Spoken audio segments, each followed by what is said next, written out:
All right, hi guys, welcome back to the Kerjaya Decode podcast. You have me, Donnie. Kayan. Right, so today we're going to dive into the topic following up from our last episode, right?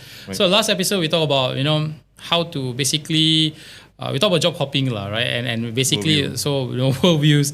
But the core of the topic is that how to earn more. If you look at it, the most important topic to everyone, Kayan, is how to earn more. Job hop is just one of the, I'll say, ways to earn more money. Yes. Right. But what about other ways you can earn a better salary for yourself? So right? I think we need to have career self-improvement. Number one, I think the first item we need to really be aware of is your self-awareness of your strengths and weaknesses. So what is your strength? What is your weaknesses in yourself? So always we try to focus on our strength, and if you have time, reduce your weaknesses. Okay, but I'll stop you the strength and weaknesses. Sure. That's very textbook, very performance review kind of thing. But what if, because a lot of people don't have the self-awareness about their weaknesses, because I'm terpaling bagus, right? Everybody has this terpaling mindset. For those non-speakers, terpaling means you're like, the best most. Of the best, the most, right? So a lot of people have this thing that, I have all strengths, I have zero weaknesses.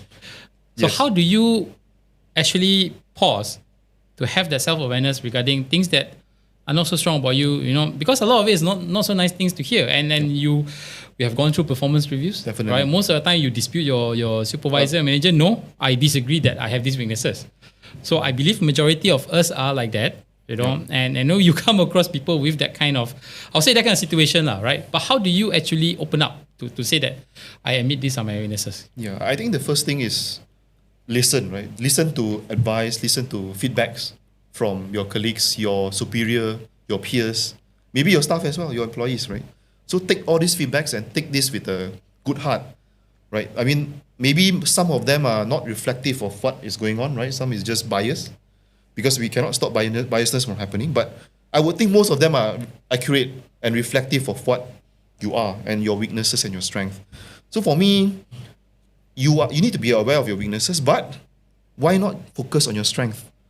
So for me, my strength is I can think on a macro level, right? That's why I'm doing risk management, right? I can look at a lot of other risks like financial risks or operational risks or IT risks, right? So that is my strength. That is why I excel in this area. If you are a very detailed person, maybe your strength is doing something else, right? So that is what I'm trying to say. Why not, instead of focusing on your weaknesses, look at your strength instead? What do you think? I think that's a valid point. Personally, I'm different. I'm actually quite self-aware. Sometimes I don't agree with certain views of what, let's say, what my weaknesses are, but I agree and I acknowledge that is the perception. So sometimes perception is an issue that you need to resolve, right? You have to fix that perception. But to a point, yes, I agree, work to your strengths. I think that's one of the key things that if you want to earn more, you have to work on your strengths.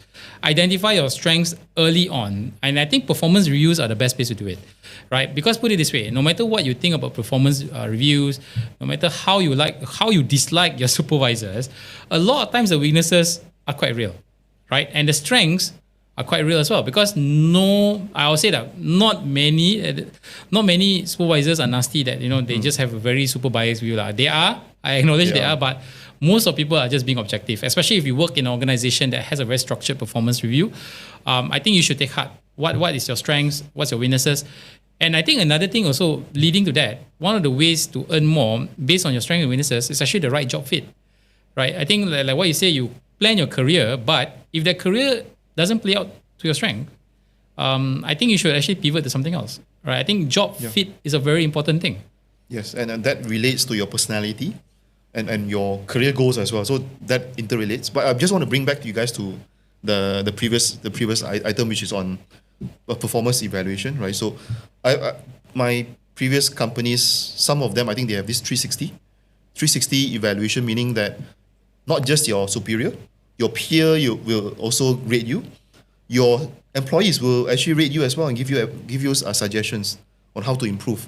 So I think this overall 360 performance evaluation or performance feedback is the future. But I think majority of our employers in Malaysia especially, I think we do not implement this 360 thing. Maybe because hati tisu go, I don't know, but means what do you call hati tisu? snowflakes lah. If you want to say Snowflakes, yes. the equivalent in English is snowflakes Yeah, lah. so Tissue, right? So when you are high in rank, normally your ego is bigger. You are not able to listen, or you will not listen to people under you. You listen to your boss, of course, the CEO, right? But apart from that, you don't listen because you are the best, right? You think you are the best. So if you are at that position, consider listening more to your employees and your peers as well. And I think to resonate with more to most of our viewers, the common problem is that they do face this kind of bosses, right? And I mean they come across a lot of times in their organization. A lot of times the boss himself is the one that doesn't have the self-awareness, and they are stuck in a situation where I don't like my work, I don't like my boss, people are toxic around me. Just leave. Yeah, but a lot of them are stuck. They can't leave as well. If you are able to leave, just leave. Yeah. So what I'm gonna some of the research I've gone through regarding this topic on self-improvement, it's actually time to hit the books, right? It's not a time to hit the literal books, but I'll say that it's time to actually go online, right? Go to courses like Coursera, Udemy, spend some money, but there are free courses around YouTube, tons of it. And I suggest that go and learn out a new skill. Right. And some companies actually pay for your certifications and your courses. Take opportunity of all these things. Some they bond you, but if it's just a few months or 1 year, let them bond. But I'm talking about those that doesn't have that kind of same privilege like us. Yes. Go online, right? Spend some money on yourself. If you can buy some fashion item, right? Clothing that cost a couple of $100, $1,000 handbag, new iPhone. Just hold on longer to your iPhone and spend the money on yourself. Yep. Go on some self-training. Now, I want to share some personal experience to you. I just, Kayan, as you know, I've learned digital marketing on myself. I'm a self-taught digital marketer. That was just right before the pandemic, right? So I actually took the initiative to sign up courses out there that you can't claim from because my organization don't have this training benefit last time. So I self-taught, learn through the sources, go for courses, get this new knowledge, and I was able to put that knowledge into use as well. But what happens also, what helps also is that this new knowledge that you get enables you to perform better at work. Because the new perspective, the new knowledge that you learn from all these courses, it may be or may not be related to your work, but it actually helps. So suddenly you have this, your mind is slightly more open, you have better ideas. And, hopefully that, when it comes the next performance review, if you can implement these new ideas into your work, right, create something new, right, hit your stretch target or whatever, and you can have the conversation to your boss and say, look, I have actually implemented these things, I brought in new ideas, perhaps maybe I should get a raise. And if you don't, then like we talked about it previously, you can go to another organization that may value that the new skill or the new hybrid knowledge that you have. Yep. Agree with that. Yeah, I think there are a lot of free resources in Coursera, I mentioned, in YouTube as well. I think so many of them in YouTube. So I actually learned cybersecurity through YouTube. So I am the Chief Information Security Officer, CISO. Right? I learned everything I have through Googling, YouTube, and so on. I do learn some on the job, right? But most of them I learned through Google. And as an ex-consultant, my first job was a consulting job. Everything was through Google, right? So we were doing consulting, meaning we do research, then we tell the customers based on our research. So we act like we know, right? So that is the consulting job that I think the consultants will agree. We So that point aside, I think apart from that, how do we improve ourselves through networking? So all right, that's actually a very big part of network. To be honest, a lot of my career moves are also based on networks of people, friends that you come across in your previous work, and they tell, hey, look, there's an opportunity here, and you apply and you get. So I think yes, that's a very important thing. Network. How do you network, Kayan? That's one big question that people may ask, especially if you are at the beginning of your career, you don't know people. What do you do? Yep. So if you are in this organization, why not have dinner? For me, eating is the best networking activity that we can do, right? So by having dinners or lunches or just tea breaks, right? So with this, with your colleagues, I remember doing this with you, Don. I think while you vape, we had. Vape. I do not vape. I was accompanying you for vaping. Then we had a lot of discussions in terms of work as well. And you are right, Kayan. So a lot of my careers, a lot of my networking happened during smoking sessions. Exactly. From my internship days up to here. See, I'm not gonna propagate smoking. It's just not right. But these are opportunities I would say that I've grabbed because I come from a very different era where smoking was slightly more acceptable back then. So a lot of times I get to interact with seniors and getting to know myself. They know me, and I was able to open up doors from there. But I think other than that, what other ways you can network? I would say that be active at your company activities. Right? Don't shy away from any small celebration, any activity. Do volunteer and another thing, when you volunteer and go with it, have fun. Right? Don't go purely for networking. And another tip, make sure when you network, do it sincerely. Now, it's not only the people at the top is going to help you, right? So this is something that I learned through my experience, and if you are a fair person, you treat people at different levels, below you, or even the cleaners, for example, or security guards. You'll never know. You'll never know. One day, these are the people that may open doors for you, right? So you have to go and approach that everybody. If you're being sincere to them, if they can see that, I kind of like you're a pleasant person. You never know who or where your next opportunity may come because of these people. And a lot of times when you get opportunity, you don't know who recommended you. So it's best to approach networking in a way that be yourself, have fun at company events, and just be a pleasant person to be with lah. I think people like people who are pleasant lah, right? Yeah. that's another call. Yeah. So I've experienced some people that differentiate, who likes to just differentiate work and non-work related, right? So they come 9 to 5. After 5, don't disturb me, right? During lunch, don't disturb me.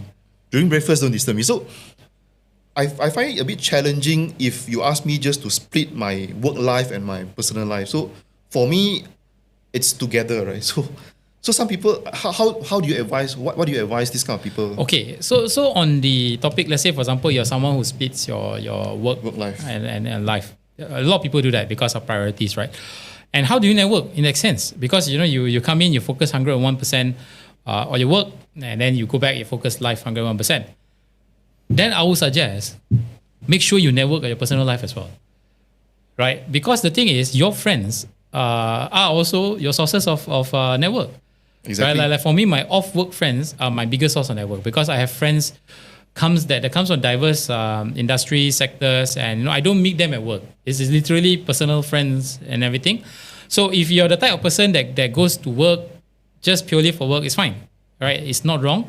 How do you network? Leverage on your social side of things, right? I think number one, if you are if you're a church goer, church is a great source of networking. A lot of people from different industries, and even at a personal level, if you have kids, your kindergarten, your children's school is a source of networking because other parents come from different source of business and everything. You never know what opportunity can come there. So I think networking that's one way lah. Yep. And just to add on, so I play badminton. So I do sports. I play badminton. So through badminton, I actually get to know a lot of people. So let's say, for example, I need a travel agent. So I have a travel agent friend to help me to do things. If I need certain other people, I have that bunch of people to help me to do things. So by doing sports as well, if you like futsal, just join your friends to do futsal and what. So doing sports also is one of the way to make friends and to expand your career and networking. And another tip, okay, this is a pro tip coming from me. I've done it without realizing it, pretty much inspired by the story on how, I'm not sure if it's actually the Apple guys or but it's a story about Xerox lah, right? Like how, I'm not sure if Steve Jobs or the other founder that actually went and knocked on the doors of writing letters to the Xerox CEO to actually get internship and everything. But what I'm trying to say is that you need to have muka tebal. You need to have thick face. And if you want to network, for example, with, let's say you're someone new, right? You're new at work. You want to network upwards with someone that's senior. You need to have the thick face and don't be afraid to approach, right? I have approached CEOs before in my career to tell them that, hi, I'm so and so in this department and everything, and I would like to learn from you more. So can I buy you coffee or anything and have for 5 minutes that can become my mentor, right? So asking someone senior to be a mentor, I think is a great way as well. Yes. To network and to learn from someone's experience. And number one key skill is that you need to be muka tebal. You need to have thick face to be able to strike up conversations with different people at different level. And like you say, you need to spend some money on investment lah. I'll say on coffee, meals, and everything. Don't be shy, because the worst you can get is just no. No is nothing like move on and find the next lah. Yeah, so that's one pro tip. And if you are a higher level people, let's say you are CEO, please also do not be sombong or too too what do you call sombong? Don't just look up lah, right? Just look up lah. You're not so atas lah, right? You're not so atas lah. And if somebody below you, try to strike up some conversation with you, do also talk to them, because you also will learn something from this lower level of your employees, right? So be humble. Talk to people no matter their position, senior or junior as well. You will learn something, definitely. And with the younger generation being more tech savvy, you will definitely learn something, especially on technology, your phones, your AI, and cloud, especially now. Actually, you brought up a very good point, Kayan. I think one of like previously you do talk about the emerging trends in the world, technology. Almost, we are going through like waves and waves of disruption, right? In the sense that we are entering a new phase in our civilization as well. I feel that one source of learning is that people surround you that is from a different age group, right? It can be older. A lot of wisdom comes from elder folks who've gone through more than us, but also the younger ones. The younger ones have a lot to teach us, and you have to open your mind, right? You're not better off than them, because once upon a time you were like them, right? We like I can tell you, Kayan, I used to annoy older bosses because you're young, you're brash, you're ambitious. Now it's their turn to annoy you. Yeah, so now it's the turn that for the younger ones come and annoy you. But I feel that you need to be able to have an open mind, learn from them. I think the younger generation that's coming to the workforce, the Gen Z especially, personally I've learned a lot from them. I think number one, the importance of work-life balance as well, right? You need to be able to have that mindset shift to see where they come from. But also like what you mentioned, the technology powers that this generation holds. One of the they have one key talent or key knowledge that you can learn from. Is actually how to come up with prompts for ChatGPT. Yep. Right, the younger generation knows how to prompt better than older generations. Definitely. I struggle to prompt. How about you? So I also struggle to prompt. If you talk about the words and paragraphs, that one is I'm okay with that. But if you ask the generative AI to create a painting, for example, or to create a music, so I struggle to do that because I need to Google a lot and try to do some instruction to ask the AI to actually do some perfect masterpiece for me, right? So that is something I struggle as well. Yeah, but that's why learn from the younger ones. Definitely. The kids definitely are so good at this. They're natural at generative AI. And that's going to be a big skill moving forward. Okay? And I feel that even at my position, I feel that moving forward, this will be the skill sets that I'll be looking for in people, especially if I'm going to move on to do other things, in projects or what, I'm looking for the skills. Yep. So if you're someone who is looking for work and everything, I suggest that you go and pick up this knowledge because it's a very important skill to have. A lot of employers who place good values, right? Especially if you're a digital marketer, because number one, after the pandemic is over, I can tell you as my own experience, a lot of the things that I used to do solo, the time, time consuming things like, for example, generating visuals, editing videos, even coming out videos or scripting, copywriting especially has been taken over by AI. Definitely. Right. So it has made things easier. So it can also make you redundant. It is redundant in places like UK, advanced economies, jobs are gone. So I suggest that, what you do is like, learn up the new skills. Especially master the Chat GPT and other AI, generative Gemini, AI softwares out there. Yeah, so many of them. Right. It's not a threat to you guys. I mean, generative AI, I think of it is like a calculator. It's how do you use it? You have to see it as a tool, right? It won't replace your job. It's just that your job just goes on the more complex level. Yeah, and jobs will definitely be lesser. Those jobs that do not require much brain power, I think that one will be lesser. In terms of creativity, I think creative jobs will still be there.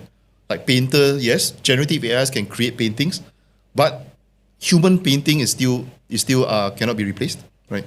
And let's say if you're a lawyer, drafting a contract, I think if you're talking about a standard contract, generative AI can do it for you, definitely.